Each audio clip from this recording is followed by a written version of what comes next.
Pete Alonso market heating up.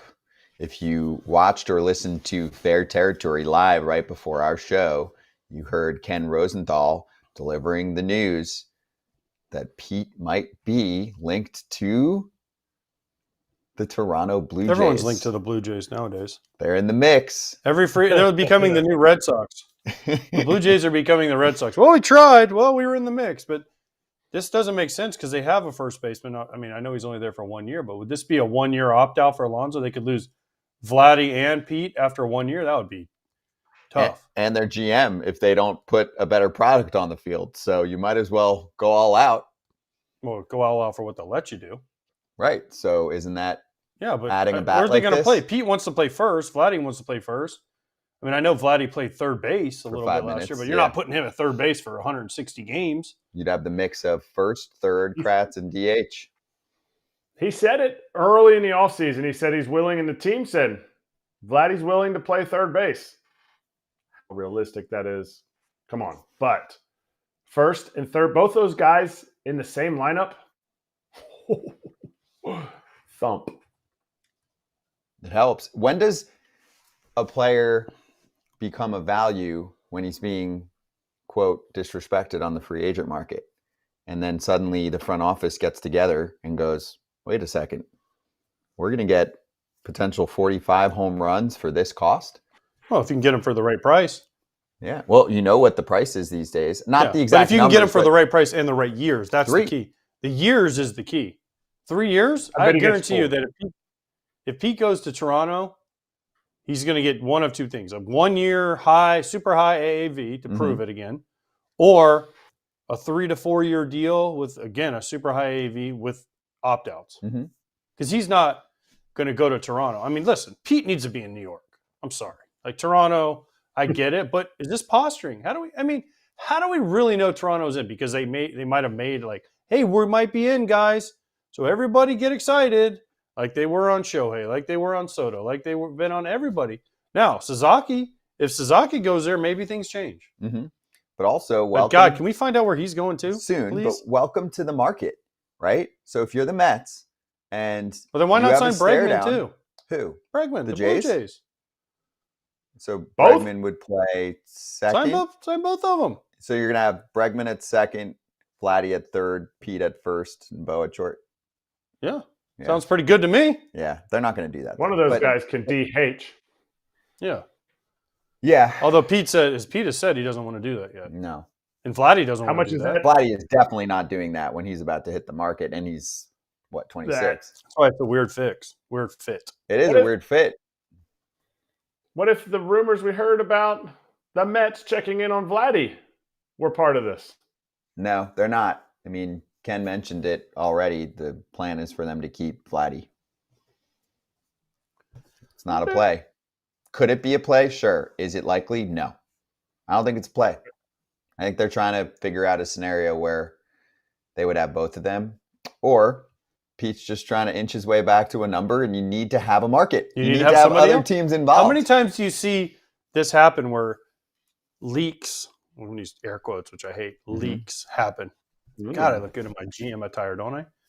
Your quarters it. Play GM for us today. You know it's chilly. It's chilly if I have long sleeves on. True. 60 here today. 65. It's chilly. But how many times have we seen this happen where leaks happen and it's to bump up a market of a player? It is, but here's the thing with a market. You cannot believe what you're hearing in the noise, and then sometimes it does happen. Sometimes you then look up, and a few hours later you go, damn, they did it. The Blue Jays signed Pete Alonso for 3 years, $90 million with opt-outs after each season. Yeah. That's the risk you take as the Mets, right? If the Mets are fighting with Pete over the Mets sound like they're fighting over themselves. Well, that's what they think they are. But then do you believe that there's a legit market surfacing? That's what they have to play a game of chicken with. If Pete says, hey, this is my number, let's say we're just using easy math right now, it's 3 years, 90, and the Mets will only go 3 years, 75, and the Blue Jays are like, we'll give you 3 years, 95. And he's telling the Mets that, they either can believe him or not. But if he says, hey, last call, or I'm going to Toronto, we'll find out. Does this help Toronto become more of a legit threat in the division, get them back on track, or is the rest of the AL East too tough? They still need more. If they get Pete? Yeah. It helps. It helps, yeah, but they need more for me. Okay. More what? More offense, right? Pitching too. They still need bullpen help. Bullpen help. Their starters are good, but their bullpen help is still not there. Okay. See, this would start to. This is when you need to go Tanner Scott. Yes. Pete. They just got Hoffman. That helps a lot. But he's going to be a starter. He wants to be a starter. No, he's going to be a reliever. Oh, he is for sure. Yeah, not for with the sure, Jays. Yeah, he's going to be a reliever. I mean, that's what it sounds like. If he becomes a starter, all those bonuses that they cooked in there, he would just soar past those bonuses. That's right. He might be a multi-inning reliever. But, okay, Kratz, Pete Alonso, Jeff Hoffman, another bullpen piece. When do we hit a point where we go, okay, I could see this turning into a playoff team again? Another bullpen piece and Jack Flaherty. You need another starter? You lost Kikuchi. I'm not saying Kikuchi was doing awesome for him last year, but the team didn't. I think he would have an upgraded year over what Flaherty did what Kikuchi did for him last year, and they missed out on the playoffs. Like, they're looking to make the playoffs. They're not. They can't. I don't think they can ever have a roster as good as the Yankees. They're just different than the Yankees. They're going to go and get it. They're going to pick it. They're going to. So you got to just kind of double down on what you already do well, pitching and defense. And you sign Pete. Now you get a all-star bat in Pete and a MVP candidate in a walk year in Vladdy. Whoa, boy. And Bo's going to bounce back. Yeah, I'm looking at this roster right now, and offense has been the problem. They've been an elite defensive team the last couple of years. Mm-hmm. Let me read you the non-Pete lineup right now from Fangraphs. Springer leading off. He's been in massive decline. Bo Bichette, obviously coming off a very down year. Vladdy Jr. was a stud last year. They have DH Will Wagner, who was acquired in the Houston deal, very unproven. Alejandro Kirk, catching, hitting fifth. He struggled last year, too. He struggled, too. Andres Jimenez struggled, too, hitting sixth. Ernie Clement at third, hitting seventh. Nathan Luke's in center field because Varsho's out to start the year. He had the surgery on the rotator cuff, and then Joey Lopofito in left to end up the lineup that they have drawn up right now. That's not a good lineup. It's not a great lineup. It's not a division-winning lineup, I promise you that. I could make a pretty strong case that Pete plus Santander. Again, will they do it? Not likely. But weren't they saying at the beginning of the offseason that they want to do things a little crazy? I need two. They always say they're going to do things crazy, but it never works out. Do you know why? Because nobody goes there. But do you know why? I got some insight on that the other day. They make equal offers. Oh, they never go above. No. And sometimes people will be like, I'll go there if you give me a little more. They did it for Springer, but apparently they haven't really done it lately. And so when they are in on players, they get to pretty close what the computers say and what the league says that player's value is, but they need to offer more for a variety of reasons, including that they're not that good right now.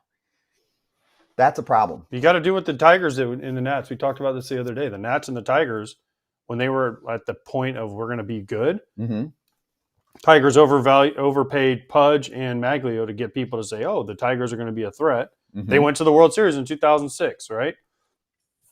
Nats did it with Jason Worth just to get somebody to go there because they couldn't get anybody to go there. It's like, all right, well, Jason Worth, we're going to pay him $100+ million. Guess what they did? It got people to go there. Then they ended up with Bryce and Strasburg and all these guys. But it was an exciting place where people wanted to go. Corbin, Scherzer, right? Now, did they overpay? Probably, but they got them to go there and they end up winning a World Series. So is it worth it?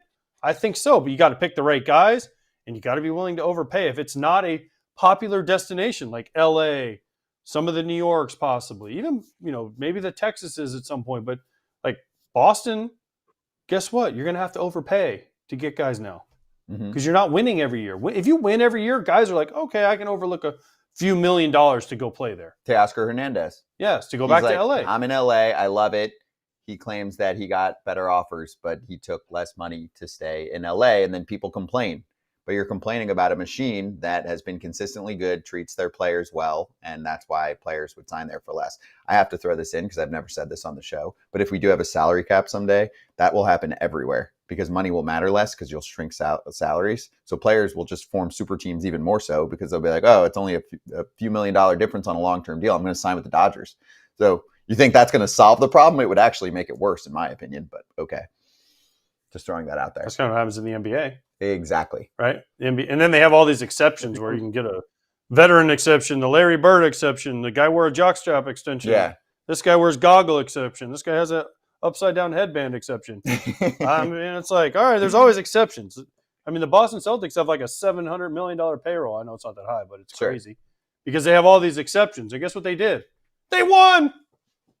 Exactly. So some people think that's going to solve the world's problems. I do not. But I do think it's interesting that Pete's got a suitor. You know what I root for, Kratz? I root for chaos.